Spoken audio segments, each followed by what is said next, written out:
नमस्कार. आज मी आठवण सांगते ती 2020 सेकंड वेव्ह सुरू होते कोरोनाचे. आणि आमच्या ऑफिसमध्ये पाळीपाळीने ड्युटी लावली जायची. तर म्हणजे एकदा माझी ड्युटी होती त्या दिवशी मला सकाळी फोन आला 9:30 वगैरे. माझ्या ऑफिसमधलाच माझा स्नेही त्यांनी मला फोन केला आणि सांगितलं की मी ऑफिसमध्ये आलो. म्हणजे ते चतुर्थ ह्याच्यातले होते. मी ऑफिसमध्ये आलो आणि आता माझी मुलीला काही अडचण आलेली आहे, तर तिला कॅश पाहिजे आहे, तर तुम्ही एवढी कॅश हवी आहे, तो येताना घेऊन याल का? कारण आता मी बाहेर पडू शकत नाही आणि तिला खूप अर्जन्सी आहे. तर मी म्हटलं हो चालेल. आणि ते म्हणाले मी लगेच दुसऱ्या वेळेला ज्याला आपण आपली पुन्हा पाळी असेल दोघांची एकाच वेळेला मी तुम्हाला देईन. आणि अतिशय सत्शील आणि अतिशय चांगले गृहस्थ होते ते. तर मी म्हटलं हो, आणि गरजेच्या वेळेला मदत करायची माझी पद्धत आहे. तर मी त्यांना पैसे दिले ना जेवढे हवे होते ते. आणि मग त्या दिवशी माझं डायसवर काम असल्यामुळे त्यांची मुलगी केव्हा आली, कधी घेऊन गेली वगैरे मला माहीत नाही. आणि नंतर मी घरी गेले. आणि जेव्हा पुन्हा 2 दिवसांनी माझी पाळी आली, कामाला माझी पाळी आली, त्यावेळेला मला असं कळलं की त्या गृहस्थांना कोरोना झाला आणि ते हॉस्पिटलमध्ये दाखल आहेत. मी म्हटलं देव करो ते लवकर बरे हो. आणि त्याच्यानंतर ते कोरोनामध्ये गेले. आणि मग त्यावेळेला आमच्या ऑफिसने त्यांच्यासाठी मदत निधी म्हणजे त्यांच्या कुटुंबासाठी मदत निधी म्हणून पैसे काढायची सुरुवात केली.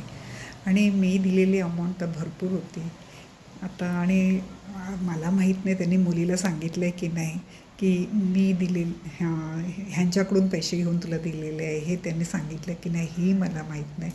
तर मी बोलावं तर कोणाकडे बोलावं? ज्यांना दिले होते ते तर गेलेले होते आणि मी देताना कोणी नव्हतं तिथे. तर मग मदत निधीचा जेव्हा पेपर माझ्याकडे आला त्यावेळेला मी एरवी मी माझी जरा अमाऊंट जास्त असायची प्रत्येक वेळेला, तर इथे त्यावेळेला मात्र मी 100-200 अशीच काहीतरी घातली. कारण माझ्या ऑलरेडी मी पैसे दिलेले होते आणि ते तर मी कोणाचकडे मागू शकत नव्हते आणि ती अमाऊंटही मोठी होती. तर आणि मग नंतर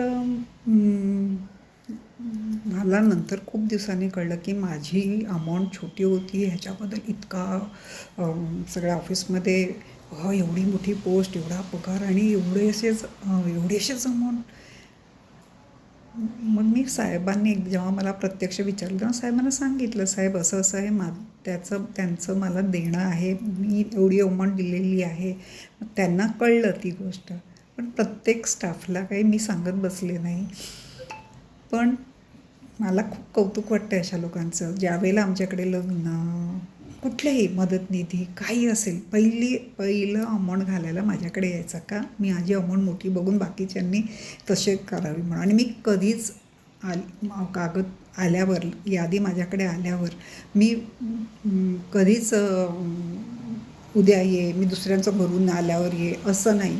पहिले मला माहीत होतं की मी भरल्याशिवाय बाकीच्या कोणी, म्हणजे प्रत्येकजण त्याने किती दिले, ह्याने किती दिले हा विचार करत करत मग नंतर हे करणार. माझं तसं नाही. मला ज्या वेळेला माझी परिस्थिती आहे, माझे त्या माणसाशी कसे नाते आहे, त्यावर मी बिनधास्त पैसे देऊन पहिल्याच वेळेला आल्या 2 मिनटात माझं देणं, मी कधीही यादी पुन्हा मागवली नाही.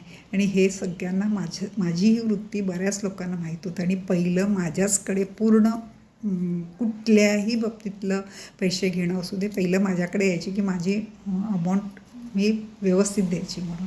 आणि ज्या वेळेला हे घडलं त्यावेळेला मात्र ज्यांना माहीत आहे, जे कधी देत नव्हते, जे कधी पण ह्यालाच कशाला द्यायचं, ह्याच्याकडे काय कमी आहे का, ह्याला असे सगळे बोलणारे, माझ्यावर त्या लोकांनी अगदी तोंड सूप घेतलं की अशा वेळेला नाही द्यायचं तर कधी द्यायचं, जे स्वतः कधी देत नव्हते ते. अशी गंमत तुमच्याही बाबतीत नक्कीच घडली असेल. खूप वाईट वाटतं कधी कधी की जे ओळखतात, ज्यांना माझं माहिती आहे, असं माणूस जेव्हा बोलतं ना त्याला वाईट वाटतं. बाकीचे ज्यांना द्यायची सवय नाही, बोलायचीच सवय आहे, त्यांचं मला वाईट नाही वाटत. पण जे मला ओळखतात आणि त्यांनी त्यांच्या बोलण्याला, होकाराला होकार दिला, कमीत कमी ती त्यातली नाही असंही जेव्हा म्हणत नाही ना, तेव्हा वाईट वाटतं. तुम्ही माझं ऐकताय त्याबद्दल मी खूप आभारी आहे.